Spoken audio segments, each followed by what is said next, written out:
और सोमवार के दिन आप पूजा न कर सके तो महीने में एक बार त्रयोदशी व्रत करे हमेशा, ताके तन नहीं रहे कलेशा, धूप दीप नैवेद्य चढ़ावे, शंकर सन्मुख पाठ सुनावे।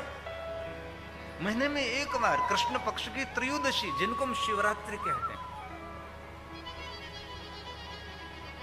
और कहीं लोग कहते हैं प्रदोष पूजा क्या है, इसमें अलग अलग बहुत सारे पुराणों में महिमा है। एक तो प्रदोष पूजा उसको हम कहते हैं कृष्ण पक्ष की त्रयोदशी और कृष्ण पक्ष की चतुर्दशी का मिलन, उसकी मिलन का समय उसको प्रदोष कहा जाता है पंचांग में। और विद्वान ब्राह्मणों को पता होता है कि ये प्रदोष का समय क्या है। इस प्रदोष के समय भगवान शिव की पूजा की विशेष महिमा है। लेकिन आप रोज सोमवार के दिन आपसे न हो सके तो महीने में एक बार त्रयोदशी के दिन तो जरूर महादेव का पूजन, महादेव का अर्चन, महादेव का दर्शन, अथवा आपके घर के अंदर पार्थेश्वर महादेव की पूजा करो। और मैं दिल से कहता हूं जो मनुष्य पार्थेश्वर महादेव की पूजा करते हैं ना, उसके जीवन में कुछ कमी नहीं रहती। लेकिन करनी चाहिए, कुछ तो करना चाहिए। आप स्वयं भी कर सकते हैं और हमारे विद्वान ब्राह्मणों के पास भी करा सकते हैं। आपको जो सही लगे वैसे करें।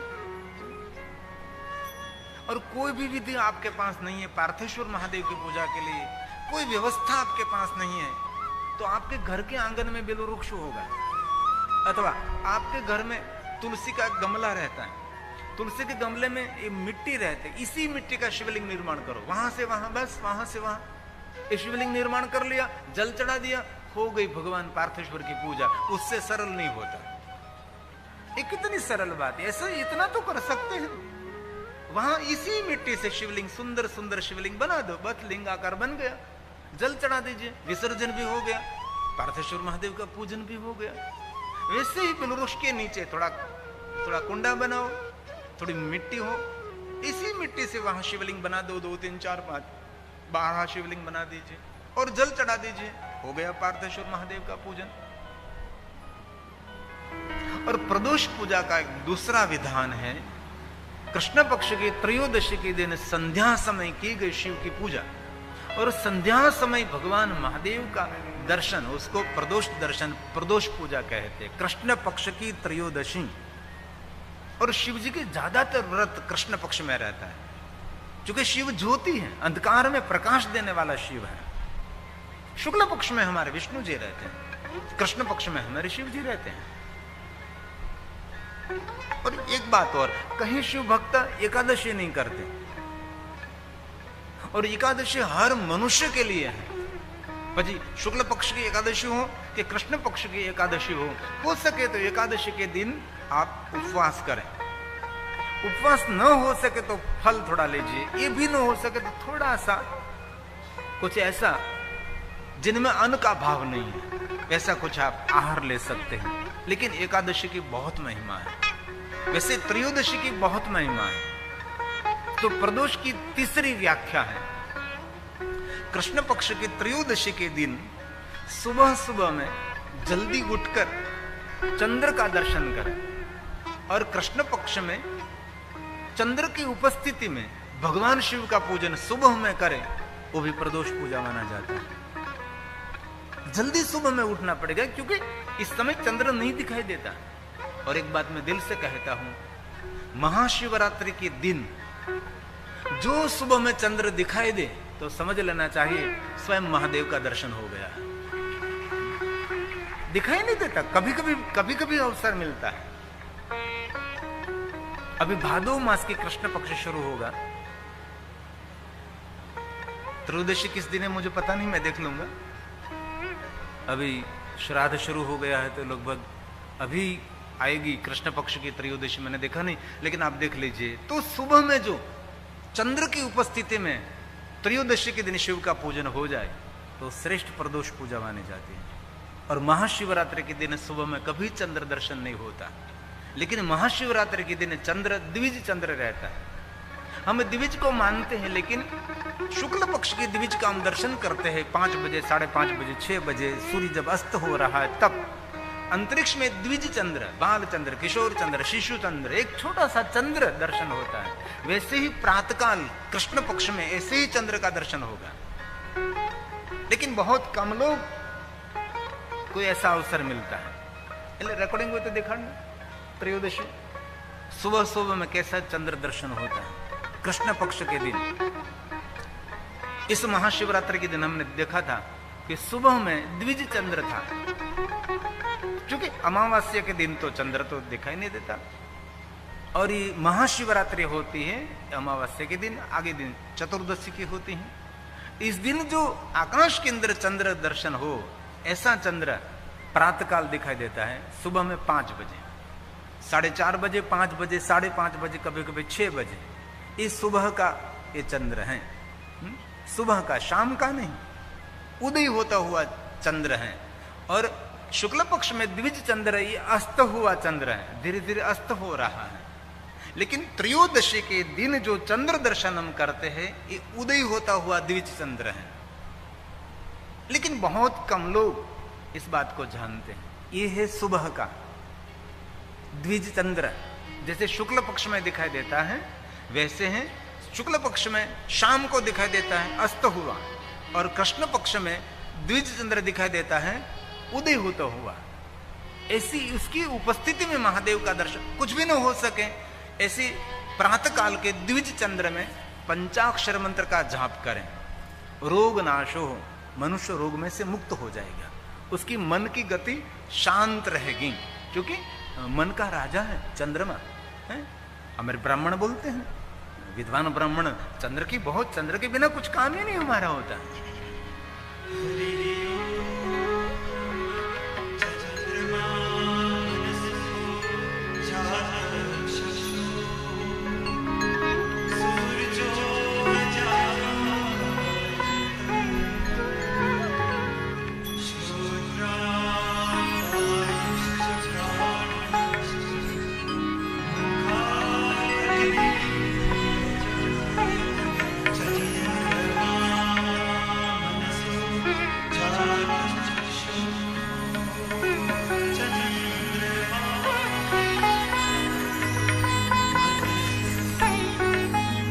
लेकिन पूरी साल आपसे शिव की पूजा न हो सके, पूरी साल महादेव का कुछ आराधन न हो सके, तो 12 महीने में एक बार जो महाशिवरात्रि आती है, महाशिवरात्रि कभी भूलनी नहीं चाहिए। महाशिवरात्रि के दिन शिवालय में भी दीपमाला प्रज्वलित करते हैं, और महाशिवरात्रि के दिन घर में भी दीपमाला प्रज्वलित कर सकते हैं। महाशिवरात्रि के दिन शिवालय में जाकर आपसे शिव पूजा ना हो सके तो घर में भी पार्थेश्वर महादेव का पूजन कर सकते हैं। विशेष कोई ब्राह्मणों को आमंत्रित करके भी पार्थेश्वर महादेव का पूजन कर सकते हैं। अथवा आपके घर में जो शिवलिंग है उसका नाम है चलित शिवलिंग, चलित, सामने बैठकर उसकी पूजा कर सकते। हिरता फिरता शिवलिंग चलित है। कहीं लोग कहते हैं कि घर में एक से ज्यादा शिवलिंग नहीं रखना चाहिए। अरे 1, 2, 3, 4 आपके मंदिर में जो जितनी जगह वैसे शिवलिंग रखो। लेकिन हमारे मंदिर में भगवान की संख्या कम होनी चाहिए। कभी कभी हम किसी का मंदिर देखते हैं तो ऐसा लगता है कि कैसे भगवान बैठते होंगे, इतने भगवान, जिन तीर्थ में गया वहां से भगवान लाया, जिन तीर्थ में से गया वहां भगवान लाए, इतने पूरे भगवान से भरा हुआ छोटा हुआ मंदिर है। एक दूसरे टेका देकर बैठे, दिन तो निकाल देते लेकिन रात में चिंता हो जाती कि कहाँ सोएंगे, कहाँ कैसी व्यवस्था होगी। छोटा मंदिर, इतने भगवान। इसलिए भगवान की संख्या भी हमारे मंदिर में कम होने चाहिए। कितने भगवान होना चाहिए? पंचायतन पूजनम, बस 5 देवताओं की भाव होना चाहिए। शंकर भगवान, पार्वती, गणेश, विष्णु भगवान, सूर्य नारायण, हो गए हमारे पंचायत पूजनम। सभी कार्य सिद्ध करने वाले हमारे सनातन के पंचायत पूजा है। तो महाशिवरात्रि के दिन विशेष प्रकार से महादेव का पूजन करें। शिवरात्रि समनास्ति, शिवरात्रि महाशिवरात्रि जैसा कोई पर्व नहीं है। दुनिया के सभी व्रत हमारे से न हो सके, लेकिन महाशिवरात्रि का कोई व्रत करें तो दुनिया के सभी व्रतों का फल महाशिवरात्रि के व्रत करने से मिलेगा। इस स्वयं शंकर भगवान ने ब्रह्मा और विष्णु को बोध दिया है। इसलिए आप शिव भक्त हो, राम भक्त हो, कृष्ण भक्त हो, कोई भी संप्रदाय की परंपरा में हो, लेकिन महाशिवरात्रि ये मनुष्य का पर्व तो है ही, लेकिन महाशिवरात्रि ये देवताओं का पर्व है। महाशिवरात्रि का पर्व वो मना सकता है जिनमें देवत्व हो। जिनमें देवत्व नहीं है वो कभी महाशिवरात्रि का पर्व नहीं मना सकते। यह है महाशिवरात्रि की महिमा। भगवान व्यास ने गाया, शिवरात्रि समन्नास्ति व्रतम।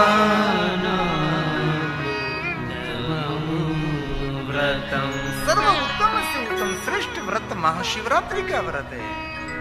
ज्ञान तो अज्ञान तो वापि कृत्वा मोक्षम वाप्नुयात्। ये महाशिवरात्रि की महिमा है। मनुष्य मात्र अपने जीवन से निर्लेप हो जाएगा और जीवन की सर्व मंगल करने की रात्रि उसको कहते हैं महाशिवरात्रि। ऐसा कहीं नहीं कहा है कि सिर्फ शिव भक्तों को ही महाशिवरात्रि मनानी चाहिए। कितनी जड़ता हमारे भारत देश में आ गई। हम शिव भक्त नहीं, इसलिए हमारे को शिवरात्रि के साथ कोई लेन देन नहीं। अरे हम क्यों भाई नंदोत्सव मनाते हैं, हम राम जन्मोत्सव मनाते, क्यों नहीं मनाते? हम शिव भक्त थे, ऐसा थोड़ी कि हम कृष्ण भक्ति से नहीं सपोर्ट करते। कहीं लोगों को देखा ये तो शिव परंपरा, शिव कथा हो तो कि ये हमारी परंपरा नहीं है, वो हमारी तो कृष्ण परंपरा। ये कितनी बड़ी मूर्खता, कितनी बड़ी नादानी, कितना छोटा मन हो गया इस लोगों का। इसीलिए जीवन का सभी मंगल करने की रात्रि महाशिवरात्रि। सर्वमंगलशीलां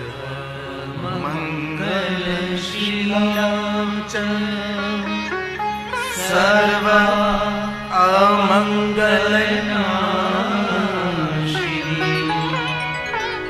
मुक्ति मुक्ति प्रदायिषा सत्यं सत्यं वचने। मैं सत्य कहता हूँ, मैं सत्य कहता हूँ, सत्य कहता हूँ। भुक्ति और मुक्ति। भुक्ति क्या है भाई? भुक्ति का अर्थ है संसार का भोग, संसार की सुविधा। महादेव जी भोग भी देते हैं, भोग भोगने की शक्ति भी देते हैं और भक्ति भी देते हैं और अंत में मुक्ति भी भगवान शिव देते हैं। कहीं लोग कहते हैं कि महादेव की भक्ति करने से लक्ष्मी नहीं मिलती। अरे कितनी कितनी मूर्खता भरी हुई। कभी लक्ष्मी जी को मिलना, आपको लक्ष्मी जी को मिलकर पूजेगा। लक्ष्मी तो किसकी साधना करते? लक्ष्मी कहेंगे भगवान विष्णु जी ने मार्गदर्शन किया है मुझे, मैं महादेव की परम भक्त हूं। और दिल से याद रखिए कि महादेव की भक्ति करने वाले को लक्ष्मी नहीं मिलती, महादेव की भक्ति करने वाले को महालक्ष्मी कृपा करती है, निरंतर कृपा करती रहती है। ये महादेव के भक्तों की महिमा है। लक्ष्मी कामोर्चये शिवम।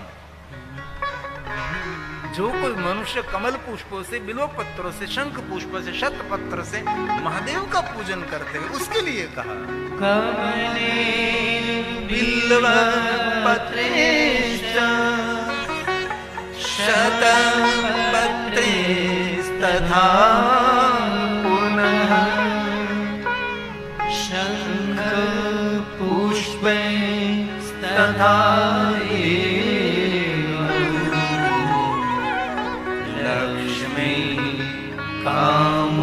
कामोर्चये शिवं लक्ष्मी कामोर्चये शिवं। शिवरात्रि समनास्ति व्रत पापाक्षय व्याहम। जीवन के सभी पापों में से मुक्त करने वाली रात्रि महाशिवरात्रि। अश्वमेघ सहस्राणि वाजपेयशतानि च। कोई मनुष्य हजार हजार अश्वमेध यज्ञ करे, जो पुण्य मिले वो पुण्य महाशिवरात्रि के दिन भगवान शिव के पूजन अर्चन, भगवान शिव के स्मरण मात्र से मिलता है। इसे हमारे दिल से प्रार्थना है, आप रोज न कर सके, महाशिवरात्रि के दिन विशेष प्रकार से अपने घर में महादेव का पूजन करें। क्योंकि महाशिवरात्रि के दिन शिवालय में तो बहुत भक्तों की संख्या रहती है। और महाशिवरात्रि शोर करने की रात्रि नहीं, मैं दिल से कहता हूं। महाशिवरात्रि मौन की रात्रि है, महाशिवरात्रि खो जाने की रात्रि है। कई लोग महाशिवरात्रि में शोर मचाते हैं, नहीं नहीं, बिल्कुल नहीं। ये मौन की रात्रि, समाधि की रात्रि महाशिवरात्रि है। लेकिन हमने तो इतना बदल दिया, हम गए थे काशी में, वहां के विद्वानों को हमने कहा कि थोड़ा तो समझाओ प्रजा को। हम उज्जैन गए थे महाशिवरात्रि में, वहां भी हमने विद्वान ब्राह्मणों को प्रणाम करके कहा इस प्रजा को समझाओ कि महाशिवरात्रि के दिन शिव पार्वती का विवाह महोत्सव नहीं मनाना चाहिए। कितनी मूर्खता भरी हुई बात करते हैं कि लोग महाशिवरात्रि के दिन शिव पार्वती के विवाह का महोत्सव मनाते हैं। महाशिवरात्रि भोग रात्रि नहीं, महाशिवरात्रि साधुओं की योग रात्रि कही जाती है। ये महाशिवरात्रि की महिमा है, इसमें गौरव करता हूं। ये रविंद्र जी और सुधा जी के पुण्य फल स्वरूप और पूर्णमल दादा के पुण्य से आपके गांव में शिव महापुण्य कथा का आयोजन हुआ। ऐसे बहुत नगर हो गए जहां कोई शिव कथा का आयोजन कभी नहीं हुआ है। और हमारा प्रयास भी ये रहा है कि जहां हम नहीं पहुंचे वहां पहुंचने का प्रयास करते हैं हम, कि शिव कथा होनी चाहिए, लोगों को शिव की बात सही पता लगना चाहिए, ये हमारा प्रयास है। बहुत मैं आदर करता हूं रविंद्र जी और सुधा जी अग्रवाल। अरे पूर्णमल दादा का पूरे परिवार का उसका पुण्य है। इस परिवार में संपत्ति तो है, लेकिन संपत्ति से ज्यादा तो संस्कार इस परिवार में है। बाकी तो सुमति कुमति सबके ऊर्ध्व रही, जहां सुमति तहां संपत्ति नाना, और जहां कुमति तहां विपत्ति निधाना।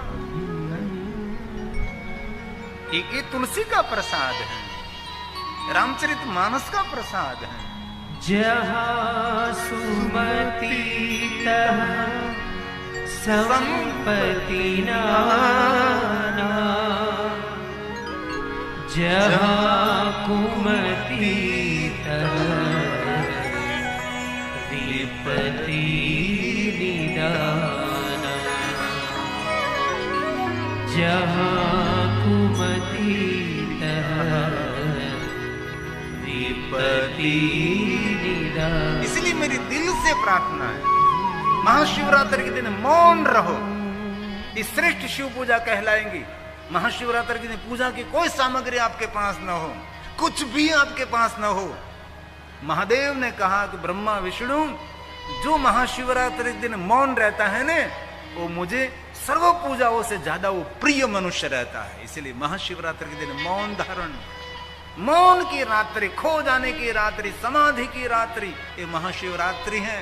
हमने तो शोर मचा दिया, ऐसा नहीं होता।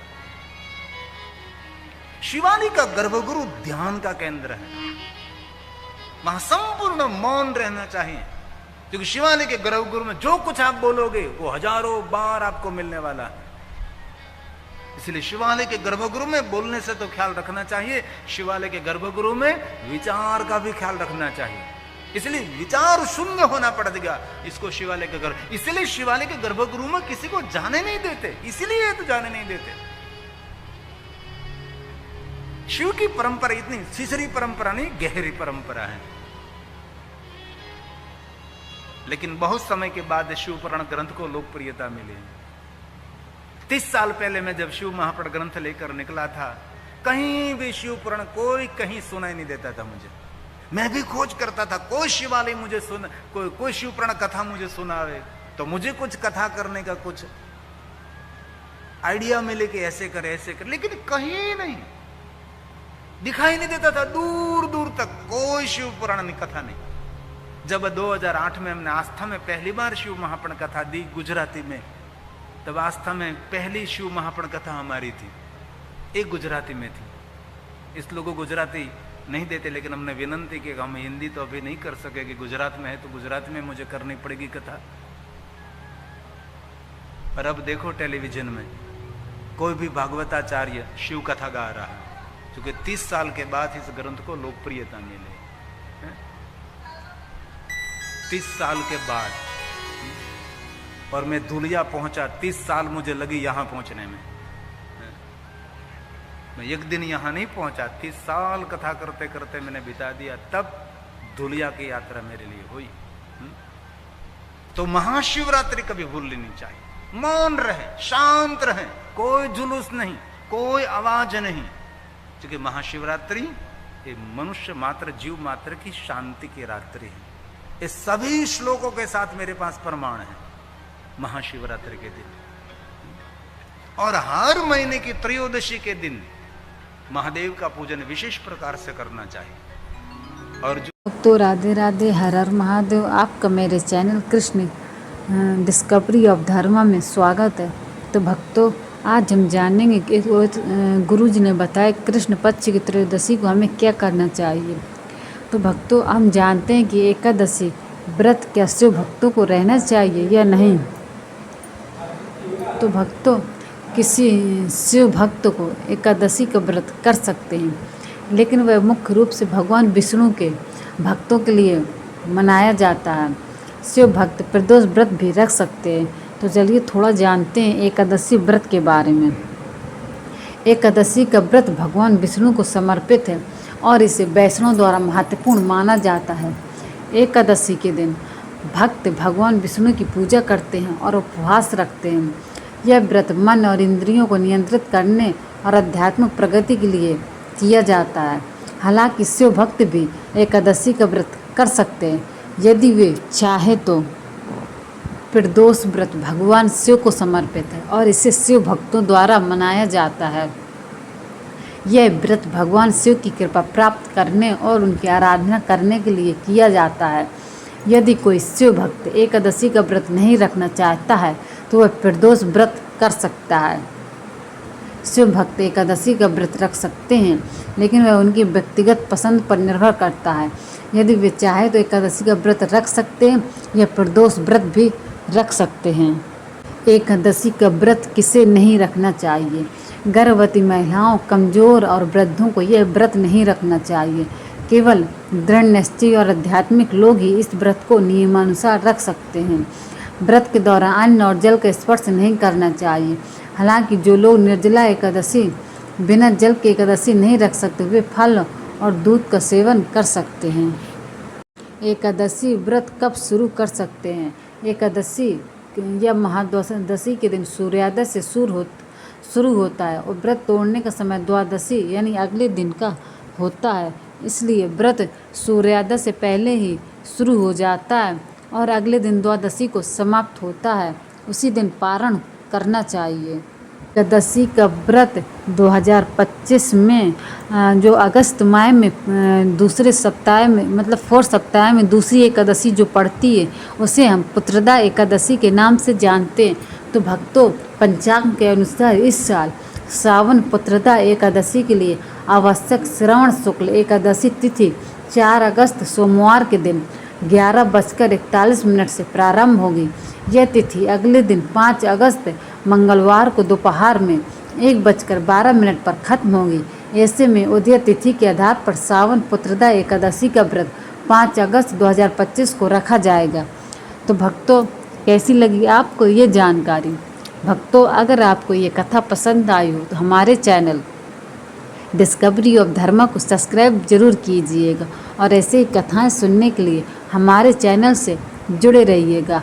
मिलते हैं एक अगली नई कथा के साथ। तब तक आप हमारे चैनल से यूं ही जुड़े रहिए। राधे राधे, हर हर महादेव। कमेंट बॉक्स में हर हर महादेव, जय श्री कृष्णा लिखना न भूलें। राधे राधे।